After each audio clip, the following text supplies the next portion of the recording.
Se eu aplicar um fertilizante fosfatado lá no meu solo, será que a planta vai absorver? Na aula de hoje, a gente vai falar sobre os principais problemas com a aplicação de fertilizantes fosfatados.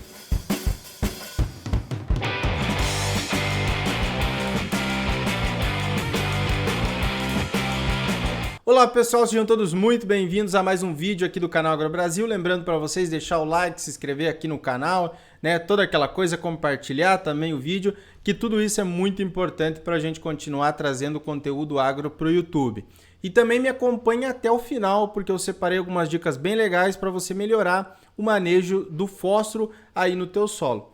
Beleza, pessoal? E também quem quiser receber esses materiais em PDF, aqui abaixo tem um link do nosso grupo de conteúdos. Toda semana a gente manda os materiais em PDF e também avisa de vídeos novos, tá? Então, se você ainda não se cadastrou e quiser receber esse material, depois do vídeo você clica aqui, se cadastra lá, tudo certinho, beleza? Vamos começar então? Primeiro de tudo, a gente deve saber por que o fósforo é importante para o desenvolvimento das lavouras. Quando alguém falar para vocês assim, qual que é a função do fósforo? O que você deve se lembrar primeiro? O fósforo é o nutriente responsável por toda a maquinaria energética da planta. Ele vai ter uma série de funções, né, tanto com relação aos hormônios, como também ativação enzimática. Só que aqui a gente deve se lembrar que o fósforo é componente da molécula do ATP, que é fundamental para o processo da fotossíntese.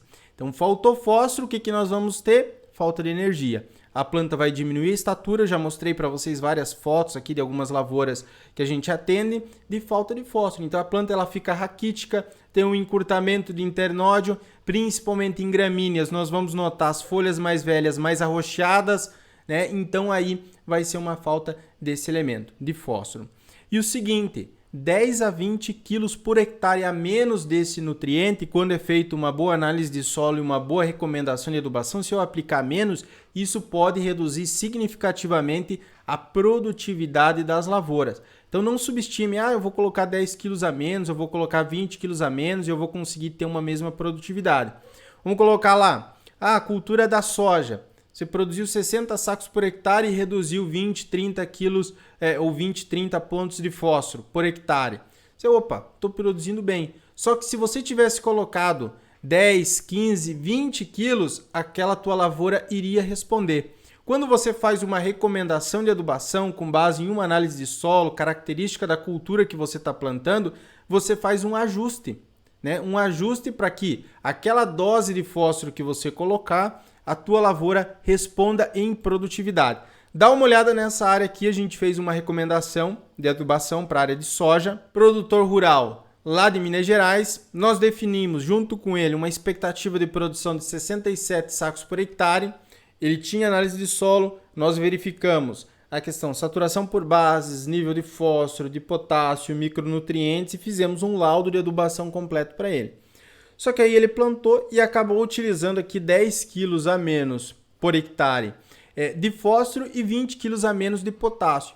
E aí, ao invés de ele conseguir 67 sacos, ele conseguiu 50. Eu estou dizendo aqui que é só por causa da fertilidade em si? Não. Todos os fatores aqui podem influenciar a produtividade. Só que assim, o que a gente tem notado em várias lavouras é isso. Quando nós fazemos uma recomendação de adubação bem ajustada para aquela área, levando em consideração o tipo de solo, aquela cultivar que o produtor está plantando e tudo mais, a gente consegue chegar muito próximo à expectativa de produção definida, tá? Então não subestime essa questão de jogar fósforo a menos ou não levar em consideração o nível de fósforo que você tenha aí no teu solo.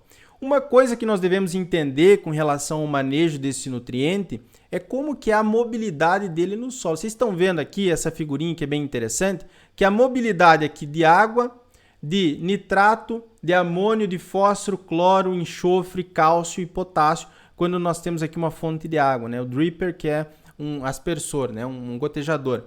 E aí o que nós temos? O fósforo, você está vendo que a mobilidade dele é muito menor, né? Em profundidade. Por isso que se estima que aonde você coloca o fertilizante com fósforo, ele vai ter uma mobilidade de 2 centímetros nesse teu solo. Se tu estiver utilizando um fertilizante fosfatado de maior solubilidade, ele pode ter uma mobilidade também um pouquinho maior, mas não muito mais. Tá? Isso é importante a gente saber para também definir aonde que nós vamos jogar esse fósforo, né? Existem diversos fatores que podem diminuir a eficiência da aplicação desses fertilizantes fosfatados que nós vamos definir agora. Outra coisa, existem diferentes tipos de fertilizantes fosfatados. Tem o fosfato acidulado de alta solubilidade, aí é um super simples, um super triplo, que eu vou ter uma liberação imediata para a planta. Então o fósforo, que é acidulado, você vai colocar no solo, vai ter uma liberação imediata, né? O fósforo vai estar disponível já para aquela planta. Ele também tem uma maior mobilidade nesse solo, não é muito mais, mas é um pouco mais comparativamente com o fosfato natural. E ele é mais indicado para culturas anuais ou aplicação no fundo do sulco ou linha de plantio. Para soja, para milho, feijão, trigo, né? Para culturas perenes que você vai fazer em implantação. Então, o caso do café, cacau, citros, é muito legal você utilizar um produto com fósforo de alta solubilidade, geralmente acidulado, tá? E aí nós temos os fertilizantes fosfatados de baixa solubilidade, que é o fosfato natural principalmente. Ele vai ter uma liberação mais lenta. Se você pegar lá uma sacaria de fosfato natural, você vai notar o fósforo total P2O5, que pode ser de 20, 25, 30%, e vai ter o fósforo P2O5, né, solúvel em água, que pode ser de 5, de 7, de 10%, varia de acordo com o material. Quer dizer o seguinte, que de todo aquele fósforo, só uma parte dele vai estar prontamente disponível para a planta, 5%. Né? Essa outra parte do fósforo vai ser liberada gradativamente ao longo do tempo, principalmente através de ácidos fracos que são liberados por bactérias, por fungos que são presentes ali naquele teu solo. Ele tem uma menor mobilidade também.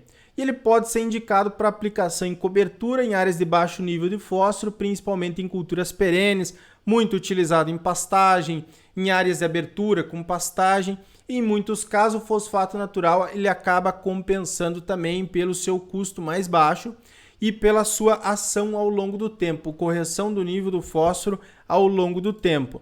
Beleza? O primeiro problema, porque às vezes é o seguinte, o produtor fala para a gente que aplica um fertilizante lá com fósforo e não vê diferença ou não notou diferença nenhuma. O que pode acontecer aqui? Ele pode ter uma série de problemas com a aplicação desse fertilizante. Seja porque ele tem um pH muito baixo, seja porque ele aplicou esse fertilizante fosfatado junto com calcário, seja porque ele não tinha uma análise de solo e aí ele tinha também um nível de fósforo muito alto e ele aplicou e não foi devido ao fósforo, não aumentou a produtividade devido ao fósforo em si. O primeiro problema que nós temos, e você deve anotar e prestar atenção também nisso, se chama retrogradação de fósforo. O que acontece? Quando nós temos lá a rocha fosfática, a empresa que vai produzir esse fertilizante, né, solúvel, ela vai atacar essa rocha com ácidos para tornar esse fósforo disponível, beleza? Geralmente, esse fósforo ele pode estar na forma de fosfato tricálcico e ele é atacado com ácido para que haja essa solubilidade, para que ele seja mais solúvel. Se você fizer a aplicação de uma quantidade excessiva de calcário ou você fazer a aplicação de fertilizante fosfatado junto com calcário, o que pode acontecer? Nós temos ali o carbonato de cálcio e esse fósforo vai reagir com esse carbonato de cálcio formando um fosfato tricálcico novamente. E esse fosfato tricálcico não é disponível para a planta. Quer dizer que esse fósforo vai estar perdido para sempre? Não é isso. Ao longo do tempo, com a ação de micro-organismos, de ácidos fracos do solo, esse fósforo vai voltar a ser disponível. Mas é jogar dinheiro fora você comprar um fertilizante fosfatado de alta solubilidade, fazer um manejo incorreto como esse e acabar indisponibilizando esse fósforo no primeiro momento. Se você estiver trabalhando com culturas anuais que precisam desse fósforo prontamente disponível, obviamente você pode ter aí uma produtividade já comprometida. Por isso, nós nunca devemos fazer calagem juntamente com a aplicação de fósforo, seja em cobertura em área total, seja também na linha, jogar um calcário na linha junto com o fósforo, isso é péssimo e isso vai indisponibilizar o nutriente, a planta não vai conseguir absorver e vai dar o sintoma de deficiência de fósforo, beleza? Então sempre calcário a gente faz em área total, em alguns casos muito específicos, aí você pede orientação do engenheiro agrônomo seu, você pode fazer em faixas também, mas geralmente é em área total. Se precisa ser incorporado, não tem problema.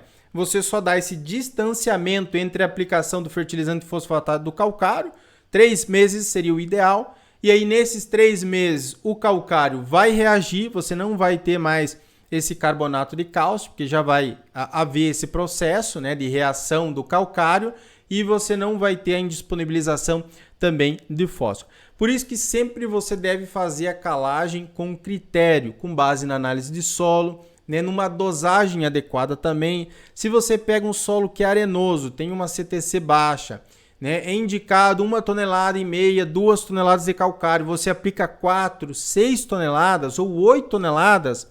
Teve um produtor esses dias aí, que inclusive tem um vídeo aqui no canal, que ele foi lá na agropecuária e indicaram para ele 14 toneladas de calcário. 14 toneladas, onde era necessário, se eu não estou enganado, 6 ou 8, 6 toneladas, né? 6 ou 7 agora. E deu deficiência de zinco. Né? Então a gente deve ter critério na hora de fazer a calagem também, não é fazer de qualquer jeito. E principalmente solos com mais arenosos, de CTC mais baixo, devo ser ainda mais criterioso. Um outro problema que pode ser que o meu fertilizante fosfatado não funcione é por causa da fixação do fósforo. Se você tiver um solo ácido, que aí é característica do Brasil inteiro praticamente, solos tropicais são bastante ácidos, eu posso ter a indisponibilização, fixação do fósforo pelos óxidos de ferro e de alumínio que estão disponíveis quando eu tenho um pH mais baixo, um pH de 4, 4,5, de 5. E aí eu devo fazer a calagem para disponibilizar. Em condições de solos ácidos, a eficiência agronômica da aplicação de fósforo cai para 20 ou 30%. Quando eu defino uma dose de P2O5, eu estou levando em consideração um solo com um pH ideal. Tá? Eu já levo em consideração um pouco dessa fixação que pode ocorrer, essa indisponibilização. Então, muitos dos manuais de recomendação de adubação, elas já majoram um pouco a quantidade de fósforo que eu devo colocar. O fósforo eu preciso para a planta em menor quantidade do que o nitrogênio e o potássio. Só que por essa característica, né, de ter uma mobilidade no solo um pouco menor, também ser sensível à reação com outros elementos, eu já vou colocar mais fósforo, eu vou colocar mais desse fertilizante fosfatado. Agora, quando eu tenho uma condição inadequada, um pH muito baixo, ou joguei muito calcário, eu vou ter essa disponibilidade ainda menor. E aí pode ocorrer a deficiência, pode comprometer a produtividade lá no final. A calagem é um procedimento essencial, então sempre você deve fazer um monitoramento todos os anos através da análise de solo para saber se esse teu solo também não está muito ácido. Se tiver ácido, você já utiliza calcário e aí depois você tem a maior disponibilidade também do elemento fósforo. Algumas práticas aqui que você pode utilizar para melhorar a disponibilidade desse elemento nos solos brasileiros. Primeiro, melhorar a biologia do solo. Apostar ali em plantas de cobertura para que você mantenha uma boa biologia, porque esses micro-organismos também vão solubilizar o fósforo que está na parte orgânica, vão solubilizar o fósforo que muitas vezes está indisponível para as plantas ali, o chamado fósforo não lábil, e isso pode ser bastante benéfico. Manter o solo corrigido, monitoramento do pH todos os anos em cada um dos seus talhões. Utilizar solubilizadores de fósforo quando é justificável. Então hoje tem produtos que são chamados solubilizadores de fósforo à base de bactérias e também de fungos, só que assim, você deve ter fósforo no solo para que você utilize esse solubilizador de fósforo.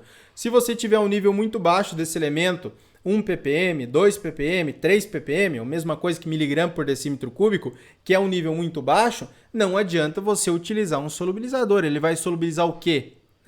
Mas sim, claro, quando você tem uma condição melhor desse elemento, aí sim você pode estar utilizando também esses produtos e eles são bastante benéficos e é comprovadamente que eles funcionam, tá?